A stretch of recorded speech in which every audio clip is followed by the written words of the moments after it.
What is going on, Colts Nation? He is Jamal, and I'm Eric, your co-host of the Colts Cast. The Indianapolis Colts visit the winless Jacksonville Jaguars on Sunday on the road. Curses upon us. Can we end it Sunday? That's got to be the biggest question, right, Jamal? That's without question the biggest question. There's a lot to break down with that. Go ahead. I'd love to end the curse. It seems almost impossible given the circumstances. I mean, you saw the injury report. I guess we can start there, right? Yeah, let's take it from the top with that, man. Yeah. Yeah, but before we do, y'all know the drill.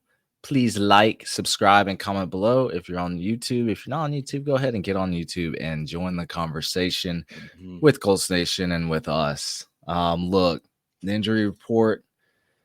Jonathan Taylor officially out, so that's not great. Anthony Richardson, questionable.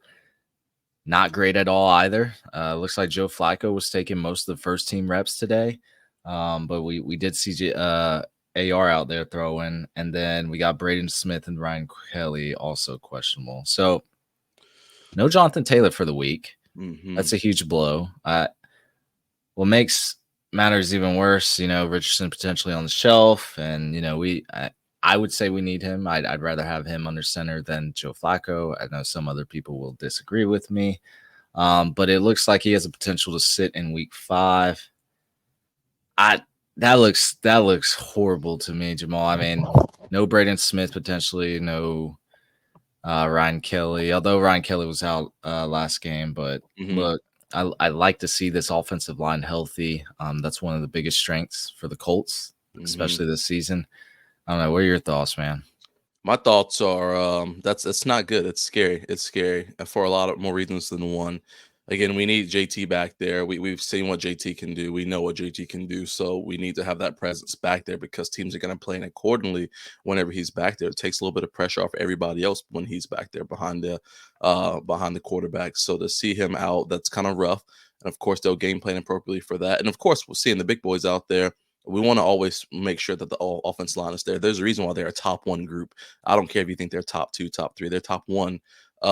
So when they're, again, it's a cohesive group, and I know we can plug and play, but it is tough whenever we see that there are multiple people who could be sitting out.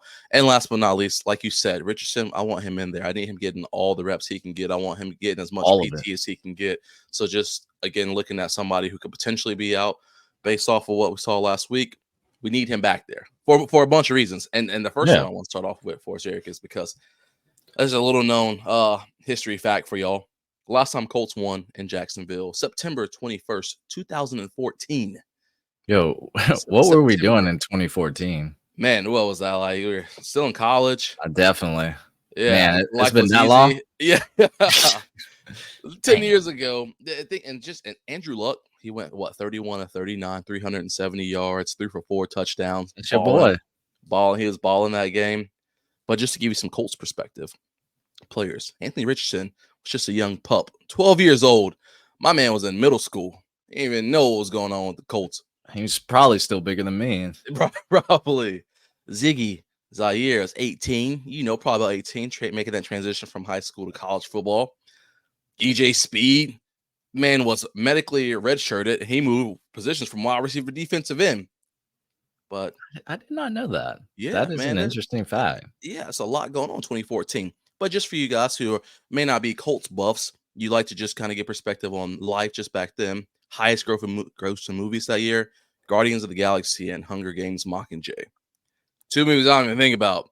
My point is that there's been a lot going on in the world since the Colts have been able to go to Jacksonville and get a dub. We watched all the Hunger Games actually this year. I remember watching that. It was okay. Yeah. For me.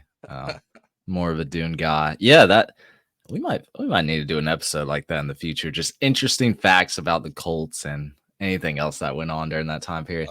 That's scary to think about, Jamal, because I think we're also walking into a dangerous situation here. I mean, you got the Jacksonville Jaguars. They're desperate for a victory. Talking like people are on the hot seats. They are winless through 4 games. Now they're at home with our RB1 and QB1 potentially on the shelf, going into Jacksonville where we can't seem to win. And you've already pointed out the facts. where Trevor Lawrence has just monster stats against us. I mean, over 70% completion rate, 109.8 QB rating. He's 3-0 against us. I hate it, man. Like, this sounds like a perfect bounce back game for the Jags. I don't know. And we talked about JT being out. Like, the offense just is funneled through him. At least that's how it's been the last 2 weeks. And would you look at that? We have 2 straight wins when Jonathan Taylor gets 20 plus touches a game. It's a weird coincidence. I really don't want it to be a bounce back game for the Jags. Trevor Lawrence, that man have been seeing ghosts for the last few weeks. His confidence is cooked. Their offensive line is bad. Doug Peterson might be out the door. Everything is chaotic down there. We need to take full advantage of this opportunity and come out victorious in the weekend. Like, I'll say Brian Thomas Jr., who I know you were high on pre-draft. He looks good, and he's been very efficient with his opportunities. I'm hoping our secondary can limit those, but this is a game I expect the Colts to win, given the circumstances, because the Jags have not shown anything. They got decimated by the Buffalo Bills. I don't care what team you're playing against. When you lose that bad, like, yo, y'all shook. Look, I need Michael Pittman Jr. and Josh Downs to have a great game. I need them to post 200 plus yards combined Sunday. Come on now. Come on. Look, Richardson got Pittman started last game. Joe Flacco, he kind of fueled that fire. He kept it going. He also got Josh Downs going, which I thought was awesome. I'd rather have Richardson there under center because a lot of people pointing this out, and I noticed it too. Our run game looked a little different when Joe Flacco's back there instead of Anthony Richardson. So Flacco's still one of the best backups to have. So I think this offense will be stable under him. But man, if Richardson could play and get us that first win since 2014 in Jacksonville, I mean, hallelujah, man. That's what I really want. I had enough of the backup QB last season. Of course, I bought Panthers tickets, Colts Panthers tickets last year with the expectation of seeing Richardson on the field. That did not happen. So, look, I know backups are there for a reason, but look, I got to see our boy on the field, right? Absolutely. You got to see him on the field. I mean, yeah. There's no question. I mean, he's going back home. He's going back to Florida. He's talked about how much this game means to him. He has to be out there because, like you said, even with the run game looking different when JT isn't out there, the passing game is going to look different. They're gonna plan differently if they have Flacco. I know you mentioned some of the things about Flacco, and I know a lot of people were saying how stiff he was in the pocket and so on because he doesn't pose that threat to being able to go and run. So imagine if we see Richardson out there, they're going to have to adjust to that and do what's best. Not to mention, I know we keep talking about Richardson and like his injuries and things of this sort, but like in his accuracy. But if you take a step back and go back and watch film, the plays where Richardson actually set his feet, twisted his hips, follow all the way through his arms, those balls are so accurate. I mean, they hit boom, boom. They were darts. Now, of course, you can't have that happen every single play. We know the reality of that. However, when the mechanics were there for those passes that we see that the mechanics can be, it was effortless. The ball was getting to where it needed to go, and it was hitting every single time. And just a side note, we all know this, but I feel like I just have to say it. As this man being 6'5", 255 pounds, this week, he literally, if he plays and he decides to take off, he has 2 options. Run the person over or just get down. But we're not taking any hits. Too big to be taking hits like that. Way too big to be absorbing hits. You got to run him over or go down. That's the thing. Like, game on the line. Do we want him to try to truck the defender or slide and maybe not get a first down? Maybe it's a 4th down situation there. We say that, and then he gets injured, and then we're like, oh man, we got to stop running him. He needs to stop taking those hits. I feel like we go back and forth as Colts fans here that we have to find a balance of we want him to run, we want him to utilize his talent, but we also don't want him to become the next Andrew Luck, right? Right. So what I will say to that is that I think that what we've seen, again, if you go back and watch, and I'm not speaking of you specifically here, but people in general, if you guys go back and watch his hits, he's taking the hit. He's giving up his body. He may be running, 17, 18 miles an hour, but then once he's about to make contact, he just completely stops and just takes a hit. And that's the difference, because I don't care how big or strong you are. If you let someone hit you, like, opposite force is going to be stronger if you just stop. We know that. Mm, So if he's going full tilt at them, I don't care. I want him. He can and will run someone over. Someone that big and that strong is gonna be able to run over a safety or a cornerback. You may go, excuse me, may go toe to toe with a linebacker or defensive end, but I can guarantee he can easily take over that. So don't give up your body. If you're gonna run, commit to it. You got to mm, commit. There's a difference between committing and then giving up your body. There's just two different things. So yeah. I think that's my take on that for sure. I just But don't want him going to the blue 10 no more. oh yeah, no more blue tent, no more blue tent. But with that being said, let's talk about that, because if Richardson is back there and he's playing, we're talking about a Jags team who's ranked 29th in QB pressures. So realistically speaking, Richardson, if he can sit in the pocket and just relax for a little bit, and and don't have to do too much, in a perfect world, based off of what I'm hearing with that, they're the bottom three. We should have plenty of time for him to set up, get the ball out, and find what he wants. Obviously, I know that numbers are not indicative of what goes on every single play, but it can definitely be an advantage for us right here, especially because we have a top 1 O line, even when we do have a backup or two in there. So the Oh yeah. numbers play in our favor for that for sure. And that plays in Flacco's favor too if he's back Hmm. there. He's gonna have the time to make his throws, and we saw Flacco last week. The man's still got it. Like Oh yeah, I will say that. Of course, yeah, he does look like molasses moving in the pocket. The arm strength's not totally there, but it's Flacco is a serviceable backup, probably better than Gardner Minshew. I mean it's up in the air whether which one was better, but man, Flacco took that Browns team to the playoffs and what Deshaun Watson couldn't do. hmm, So, and I will say, like our defense too, I feel like they've turned it around. Maybe not all the way around, but sure, they're like right here, maybe at a 45-degree angle. Um, Problem is they're giving up so many yards. We give up the most total yards per game in the NFL. We're allowing way too many third down conversions. That was especially true and evident when I with the Texans game, Colts game. I mean, just start of the year. I mean, Stroud was converting everything it seemed like, but yet we only give up 21 points per game. So that's actually above average. I don't know how you make sense of that. I personally think it's just time of possession.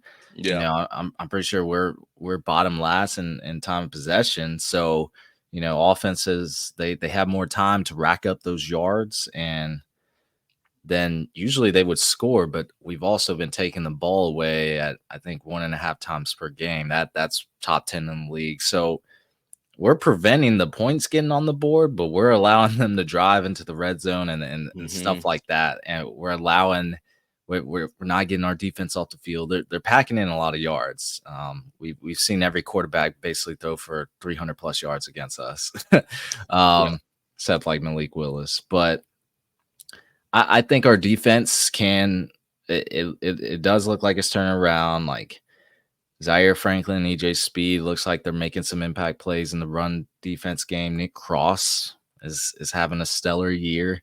Um, I would say Sam Womack, he's been a revelation so far. It's only one game, but man, in limited snaps and you're making plays like that, I love to see it. So I think there's something to come about with this squad. I mean, Latu even he's having a good rookie year so far.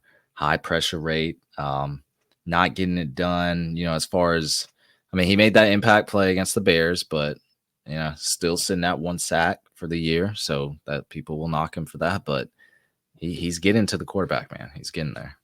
Yeah, yeah, and just to like kind of put a bow on that, the Jags haven't scored more than 20 points this season in a single game. So let's not let it start on Sunday. You just talked about we're letting up just about what 21 points a game or so. So we can do that. We can still put more points on the board than the next squad. So um hold down the fort. That's all they got to do. I know they have a great game plan for these guys, but like you said, there's something about just the curse of that field. Like when that plane flies over the state of Florida, something happens, something's in the water. I don't know what it is, but Yeah. let's just make sure that whatever happens, that the Colts come out on top, because the the cards are in our favor, even given some of the issues we have right now. The cards are in our favor. It should be an electric game. I don't want it to be too flashy, to be honest with you. I want to have some flash, but I don't want to do anything. I want the Colts to play like they're behind a touchdown just the entire game. Just play like that to where you still know, hey, we got this. We're in control. We don't need to go ahead and get too conservative, but we also don't need to be too crazy, and making rational plays. So just play like you're down a score. That way you're just playing with a little chip on your shoulder and continue to manage the game the entire time. I feel like whenever you get up, you get too lax too quick. Hey, I wish we could be optimistic like that. I know. I don't think that's gonna happen. But yeah. I think the best thing we can do is head down to Jacksonville and put that final nail in the coffin. I mean, we'll get our third straight win. They'll be looking towards the 2025 NFL draft. Like them Jags content creators gonna be like, yo, let's look at some college players coming up in the draft next year. They'll already be doing mock drafts along with some of the coaching staff or players filing for unemployment because somebody gotta get fired if they start out 0-5. It's gonna happen. Somebody is got to be the scapegoat or taking an L. Let's just kick them out of the AFC South race because if they're 0-5, they're not winning the title. And let's make a playoff run. That's how I feel. We should go in the curse and do everything, all of the above of what I just said. I think that would describe supreme happiness for Colts Nation. Yeah, I fully agree with that. So, boom, nail in the coffin, and end this curse and this record Trevor Lawrence and this squad has against us in their stadium. I think this is the year. I think we've said that every single year. So yeah, it's like the Cowboys saying we didn't boys. It's our year. They'll be right. They'll be right at some point. Yeah, at some point. So I think we will too. Oh man, yeah. But let us know your thoughts, Colts Nation. If you're still with us, again, we about to get this dub. We're about to go 3-2, and yeah, life's about to be good. Can't say anything else to that, man. Let's get it. Let's get it. That's going to be it for us, everyone. Thank you for listening to the Colts Cast today. We're live on Apple Podcasts, Spotify, YouTube, or any platform you use to listen to podcasts. And we'll be back next time to give you some more Indianapolis Colts content. Y'all take care. It easy.